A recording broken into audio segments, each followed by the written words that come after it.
This week's episode of Discovering Trek is brought to you exclusively by Fansets. Discover a whole new universe of pin collectibles with Fansets online at fansets.com. Fansets. We are Star Trek. Family, curiosity, and an insatiable quest for knowledge. Short Trek's Episode 3, The Brightest Star, shined brightly this past week and gave Discovery fans exactly what we've been waiting for. A true Star Trek story about our beloved Saru that answered some questions, had us asking questions, and had us shedding tears as well. There's just so much to talk about here, so let's get right into it. My name is Dan Davidson, and we are Discovering Trek.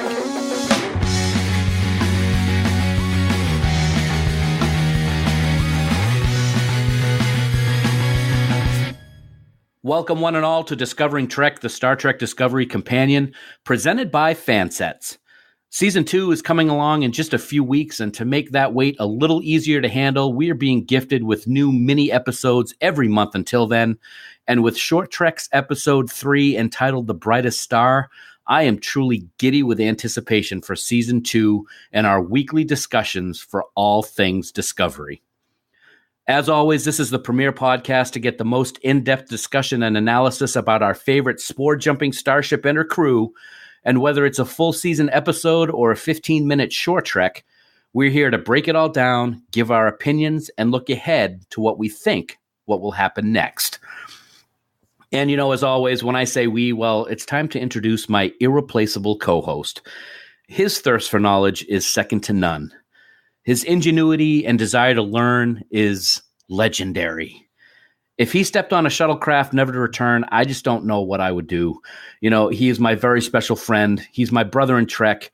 He is the one, he is the only Bill Smith. And Bill, we have been waiting for this one for a long time, and we were not disappointed in the slightest, were we, bud? No, we certainly were. Thanks, buddy. It's so great to be back on Discovering Trek to talk about this fantastic Short Trek's episode. Although I do have to tell you, in all disclosure, if Michelle Yeoh shows up in a shuttlecraft outside my house and says, "Hey, come on with us. You're brilliant. I'm out of here, buddy. I'm sorry." Well, okay. Thanks. I love you too. It is great. It is great to be here. It's great to be talking about this episode finally. We've been waiting for it for a while. And I'm sure that there are a lot of our listeners who might have things that they want to say about this particular episode and our beloved Saru, as I mentioned earlier. So how might they contact us, my good man? Priority 1 message from Starfleet coming in on secured channel. Hailing frequencies are open, Dan, and we're transmitting friendship messages in all languages, on all frequencies, including even using the recently discovered Baul technology. Very excited about that. There aren't many screens, but it says a whole lot. You can discover us on Twitter at Discovering Trek, and of course on Ye Olde Book of Faces. We can be found at facebook.com/Discovering Trek.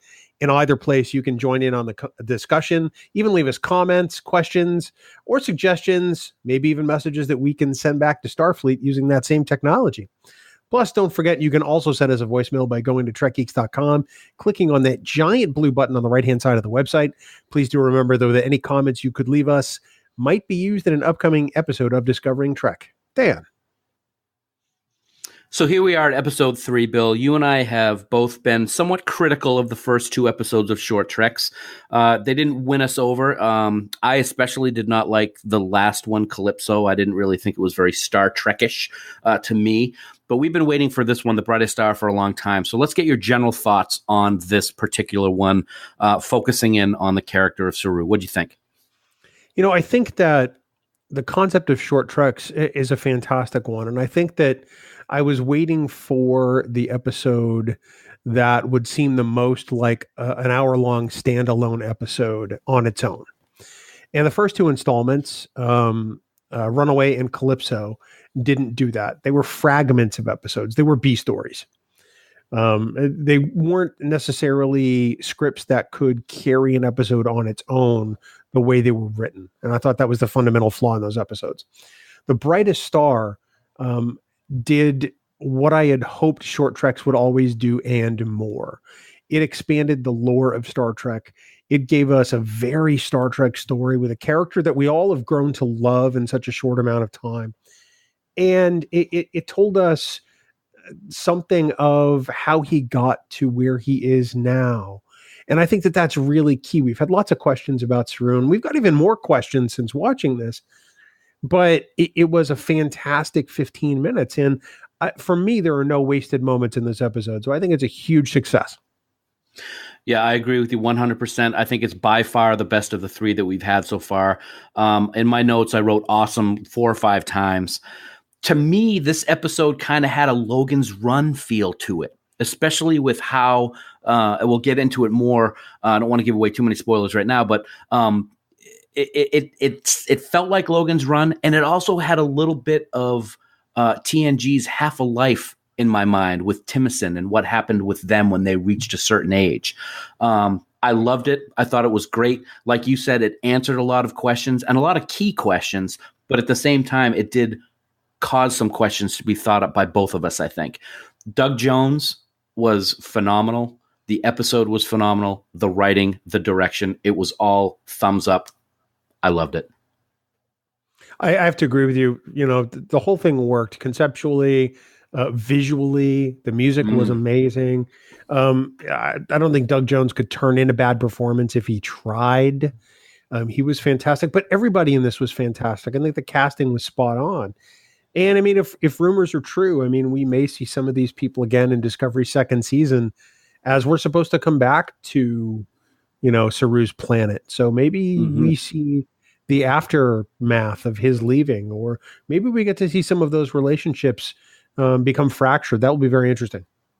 Yeah, I'm looking forward to seeing what. Hey, you know what? We just had our long range sensor. Maybe. I don't want to spoil it. No pun intended. Black alert. Black alert.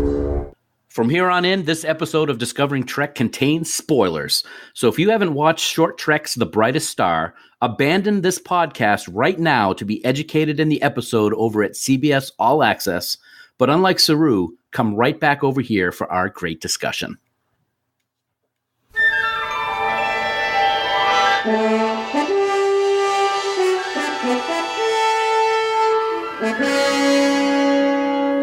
So Saru dreams of something more. He sees a whole bunch of Kelpians go somewhere in the harvest. We're not really sure where. There's a piece of technology he's supposed to get rid of. He doesn't. He winds up tinkering with it, sends a message, winds up going to the top of a mountain, leaving his sister behind, getting met by a shuttlecraft. Hey, Lieutenant Giorgio, what up? And then he decides, you know what? Maybe I am going to go with you. I'm out of here. Harvest? Meh. The end. Gold. Now gold. that's with sincerest apologies to Bo and Erika.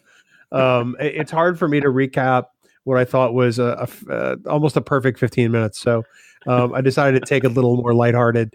But I mean, seriously, it's 15 minutes. Everybody should check it out. Yeah, the breakdown, as always, Bill, was awesome. So let's get right into it. Let's start with the likes. And you just mentioned it. Bo Yeon Kim, Erika Lippoldt's writing. We have been waiting for this episode for a long time because we knew who was going to be writing this. We've loved both of these writers since Discovery first aired, and their contributions continue to surpass our expectations. And even in this short 15-minute short Trek, the writing here is top notch. It is. I don't mean to be disrespectful to the writings for the first 2 short Treks, but this is on a plateau so much higher than the first 2. In my opinion, I was completely and unabashedly taken into this episode right from the get-go with the writing from Bo and Erika. What about you? Yeah, there's something to be said for having writers who have been helping to shape and develop and write these characters along the way turn in a story like this. And I think that's part of the reason why The Brightest Star works so well. You know, the first 2 had people who didn't necessarily write for Discovery before. And I think that it showed, honestly. You know, with Bowie and Erika's script, I think that it helps us grow Saru as a character. I think we're informed more as to why he is the way he is. And plus, it gets to play on everything they've known about him before. So I agree with you. It's my first like of the episode. They turn in what it amounts to a fantastic Star Trek script and a wonderful short story all in one. If this were in a novelization form, I could easily see it being in one of those Blish books of the 1970s that I just treasure so much. That's how good a short story it is. Yeah, it was fantastic. One of the things that I think this episode did so brilliantly is let's take a step back for a second. People have been asking since Discovery aired, how come we've never seen any other Kelpians before? How come Saru's the only one we've seen? We've never heard of this race. We've never heard of the planet that he's from ever before. And of course, you can get into retcon arguments until you're blue in the face. But I think one of the things that they did here was answer that question in an absolutely perfect way. The idea of having a one-time pass for Lieutenant Georgiou to come down and see if Saru wanted to join Starfleet, knowing that he could never return to his home planet or see his family again.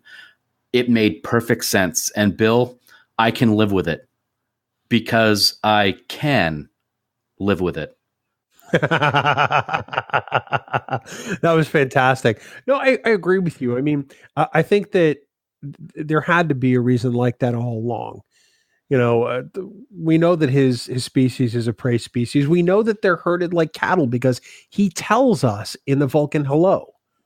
You know, people have forgotten that detail. It's either the Vulcan hello or the second episode. But he tells us that right up in front in the first 2 hours in that sort of, prequel before the season starts, or that prologue, if you will. So, there are decisions here that I am completely at ease with, including the special dispensation of the Prime Directive. I think it's a natural part of the story. I think it's a great way to work in Michelle Yeoh.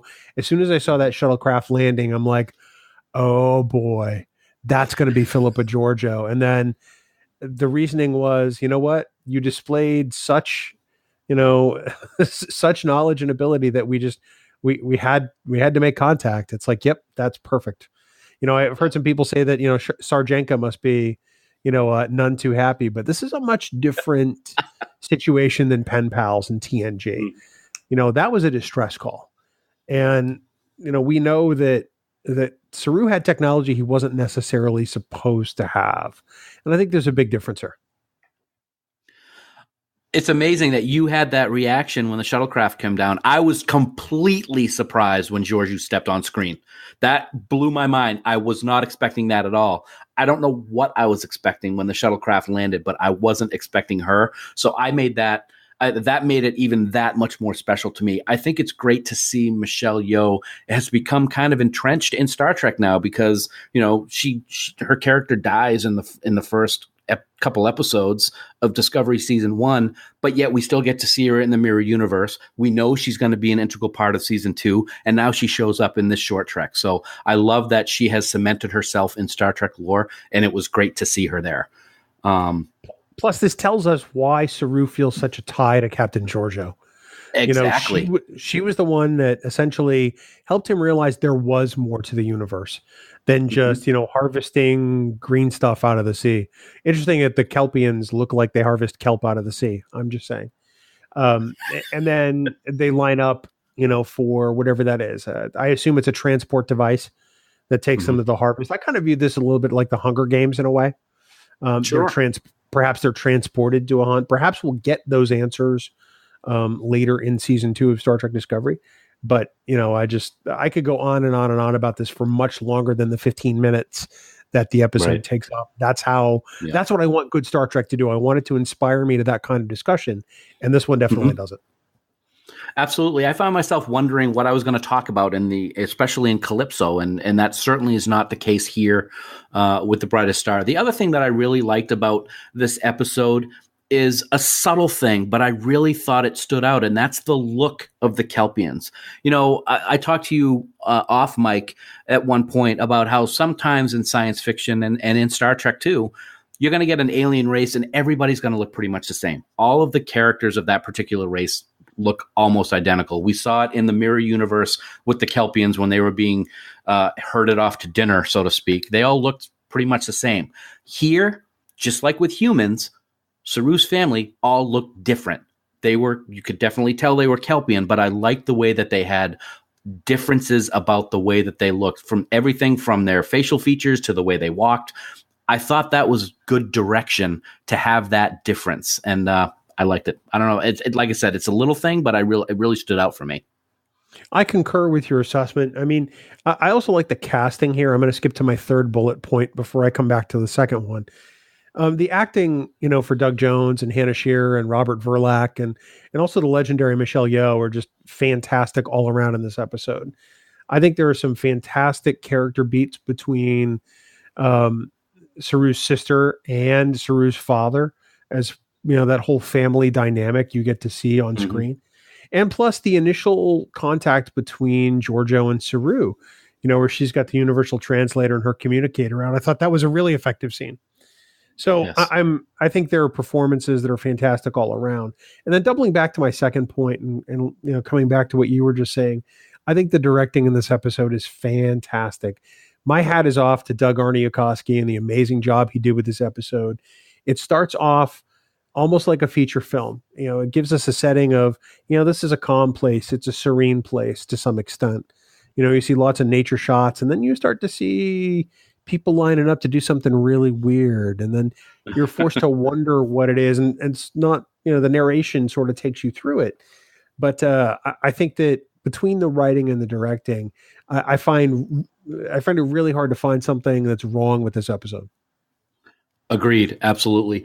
I thought it was very interesting how when they were all being rounded up, so to speak, for that moment, none of them seemed to be scared or really have a look of fear in their face until the very last second, right before they disappeared. A couple of them looked a little off-put and scared, but before that, they were just as if they were just doing their job on a regular basis. I thought that was interesting, and it shows their beliefs are very, very strong with the Kelpians. Well, their threat ganglia was out before that happened, before the ground started vibrating. So that they knew there was some kind of danger, although they didn't know what. I mean, they don't know what to expect from here on in at this point, right? So I can understand that would be the case, but you're right. I mean, largely, this is part of their society. They line up when essentially their number is called for all intents and purposes, and they become part of the harvest. And that's really kind of a mind-blowing thing. It's almost like lining up for a disintegration chamber, on a Mini R7. But not, because I'm assuming that it's not a giant suicide ritual. I'm assuming that they're transported somewhere else. Sure. And who knows what happens after that? Are there people that have gone on this harvest that are still alive? Maybe we'll find that out in season 2, like you mentioned. The other thing that I wanted to bring up, Bill, there are a couple of kind of smiley things that I wanted to bring up that I really liked. And then one final comment that was the thing that this episode made me think of the most. I loved the music in this episode. The TOS fanfare that played when Saru decided it was time for him to leave was unbelievable. It was spot on. That's when I teared up in this episode, because I'm sure a lot of people teared up. I'll bet you anything that you did as well. Oh, absolutely I did. And I did it each time I watched it, because I've watched it at least a handful of times by now, including 3 times in succession the other morning while drinking coffee. Each time, it's like, man, it's dusty in here. We got to get somebody to clean this place. But no, it did what good Star Trek should do. It should speak to us emotionally, and I think it absolutely does in 15 minutes. CBS has taken a lot of grief for the fan film guidelines, and a lot of people saying, well, you can't tell an effective story in 15 minutes. I'm sorry, you absolutely can, especially if you know what you're doing. You can. Yeah. And this is proof that you can do it. The other thing that I liked was just the little subtle salute to the Kelvin timeline movies with that lens flare that we saw for a couple of scenes. I thought that was wonderful. But the thing that this episode really made me think about was Star Trek: The Motion Picture, and in particular, one very strong scene. And that's Spock when he said, "Is this all that I am? Is there nothing more?" This episode is that sentence to me, and I thought it was done just beautifully. Without a doubt, Saru I'm sure he doesn't know how he knows, but he knows there has to be more. There has to be more than just lining up for the harvest. Why would they be there otherwise? And I think I think that's some good, solid introspection. I think it's good self-awareness. He knows that he can be more, and the technology that he tinkers with from the Baul, clarifies that for him. He knows beyond shadow of a doubt, there's something else out there because I made contact with it. And, look where it leads him. I think it's fantastic. Yeah, it's beautifully done. Do you have any other things particular you'd like to bring up of what you liked about this episode? No, I could go on and on and on. I think the thing I like about it the most is that there's really nothing to dislike here, aside from the fact that, oh man, I wish it were longer. Yeah, that's really it. That's really it. Yep. I got to say, I'm looking at our outline right now, and dislikes, as we always talk about what we like, and then we talk about what we dislike. I got nothing. I guess the only thing that I really could nitpick about, and this is something that's happened with other episodes, and I can't give you specifics right now because I'm so focused in on the Brightest Star, but I can't figure out if, for our benefit, we're seeing Saru write in Terran when he's writing today, or if the pad is in Terran to help us, or if it's in Kelpian so he can see. That's always confused me, because then we see the universal translator being used when Giorgio is talking to Saru, and we hear the different languages going back and forth. It confuses me a little bit about what we were seeing and what he was seeing and doing when it comes to that communication with the Baul view screen. Am I making any sense at all? No, I think you are. I'm able to dismiss that a little more readily, simply just because it's so secondary to what's going on for me. I'm assuming that, that's the message that he received. I'm not assuming he typed hello. I'm assuming that he typed whatever, or that it's translated to English for our benefit, much like the family's discussion was in English. And then when he meets Giorgio, we hear a bit of the Kelpian language, which I'm pretty fascinated by, I'm going to say, because I want to hear more of that. But there aren't very many Kelpians for him to say that with. So maybe we'll see that in season 2. Who knows? Very good point. Let me ask you this. The title of this episode is one that makes you start thinking. What are your thoughts on exactly what this title means to you? Because I know that you've got an amazing thought on what this title means. The Brightest Star is the shuttlecraft that Philippa Georgiou brings down to Saru's planet. Oh my God, the name's escaping me as we record this. Kaminar? Yep, that's it. Woo, dodge that bullet. And the Brightest Star is the one that Sarana sees in the sky, because it's the one that's taking her brother away and she doesn't know it. And it makes sense. I mean, it's so bright that I'm sure that she had to wonder what it was to some extent. But the Brightest Star isn't the one that Saru saw. It's the one that led him to his new life. And when I think about it in those terms, it's like, yeah, what else could it be? It's just so perfect.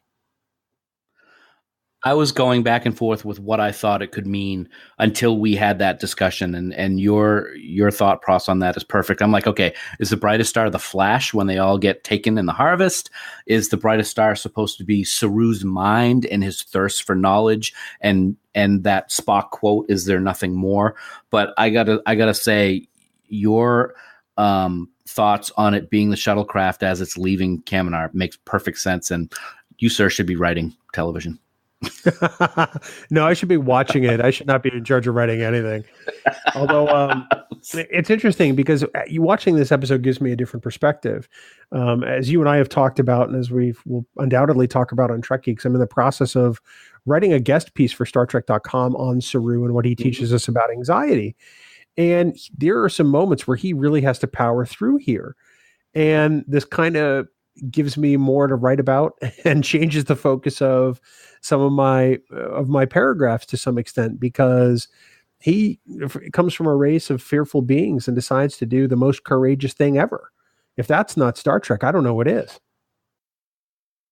Dan, we're now less than 1 month away from the premiere of season 2 of Star Trek Discovery, and rest assured that our friends at Fansets have some great things coming for this amazing looking season. Now, already available on their website is the recently released Captain Christopher Pike from season 2.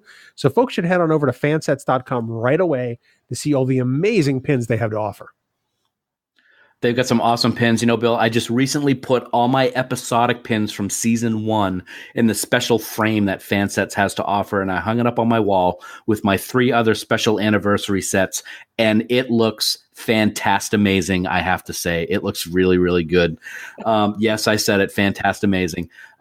Season 2 promises to have some amazing storylines, some new characters, and you better believe that Fansets will have some awesome Discovery pins as well for season 2.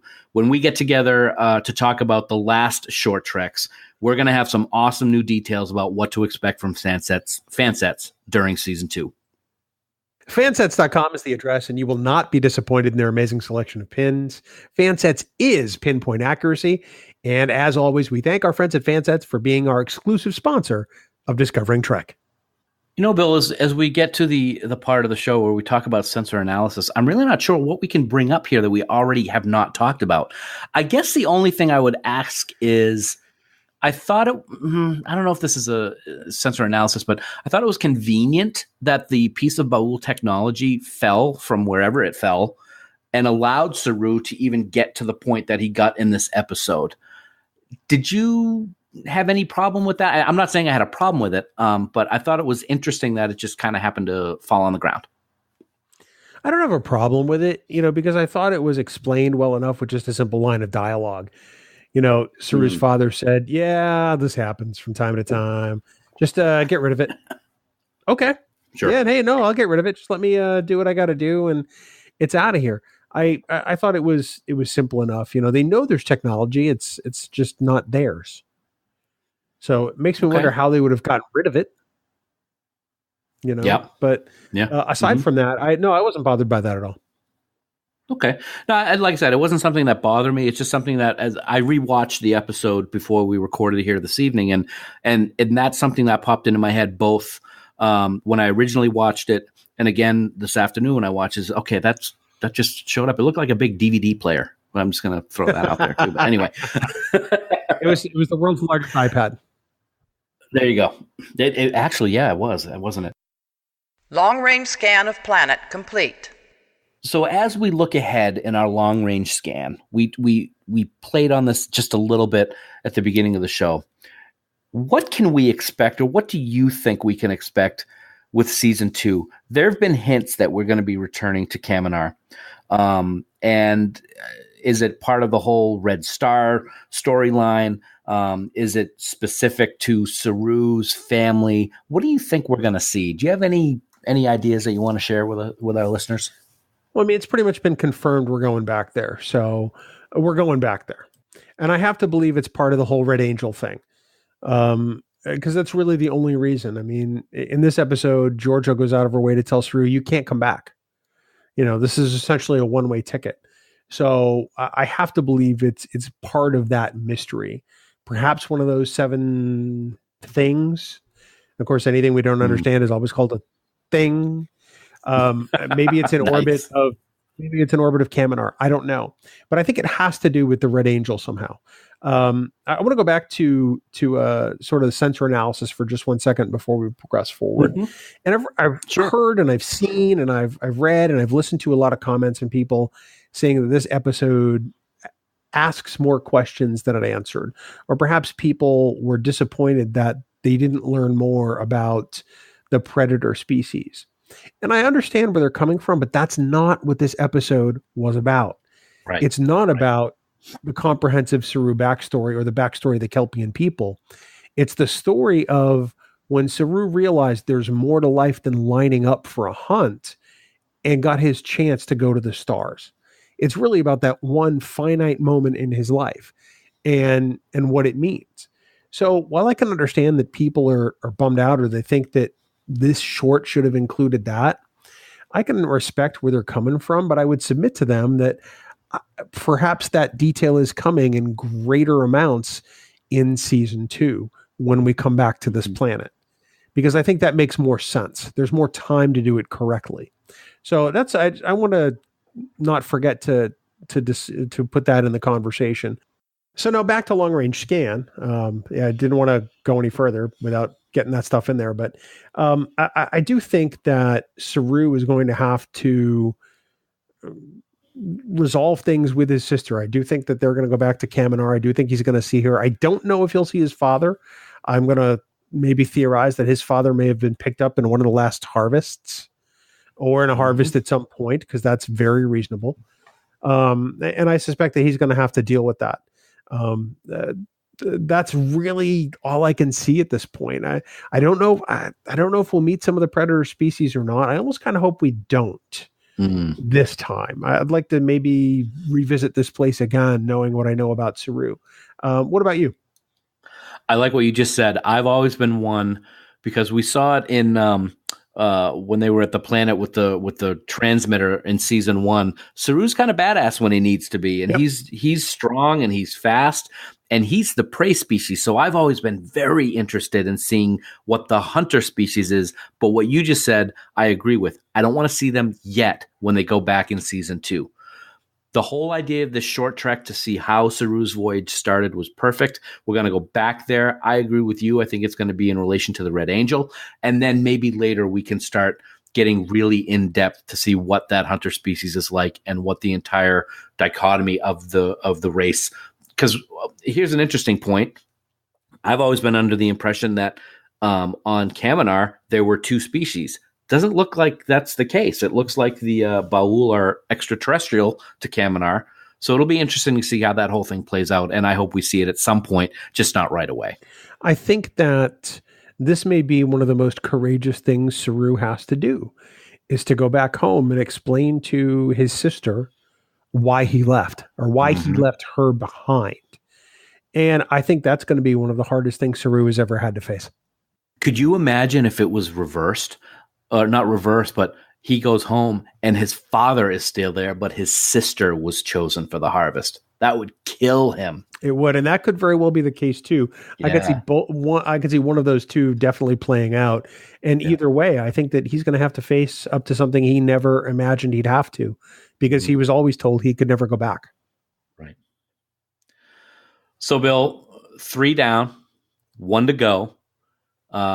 For the next and the final short trek, I'm going to raise a glass to you, my friend, and say, here's mud in your eye. Let's hope it doesn't come to that. Next month, we return with the final short treks installment, The Escape Artist, which features the return of Harry Mudd, played, of course, by Mr. Rainn Wilson, who also directed the episode, interestingly enough.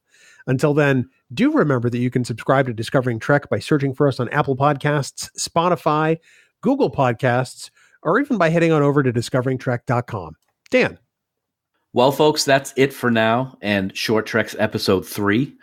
As always, we want to thank you for taking time out of your busy schedule to listen to us talk Star Trek Discovery. We will be back next month to talk a new Short Treks episode, as well as the beginning of season 2. And this new Short Trek is going to have some new insight into the nefarious, yet brilliant and lovable Harcourt Fenton Mudd.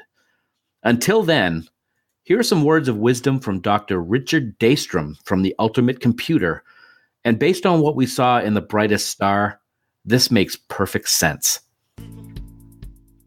When a child is taught, it's programmed with simple instructions. And at some point, if its mind develops properly, it exceeds the sum of what it was taught and thinks independently. And until next time, never stop discovering. Music for Discovering Trek is provided by 5 Year Mission. They're writing 1 song for each episode of the original Star Trek. Download their music at 5yearmission.net. Discovering Trek, a Star Trek Discovery companion, is a production of Trek Geeks. Executive producer Dan Davidson. For even more Star Trek discussion, check out the Trek Geeks podcast, available on Apple Podcasts and TrekGeeks.com.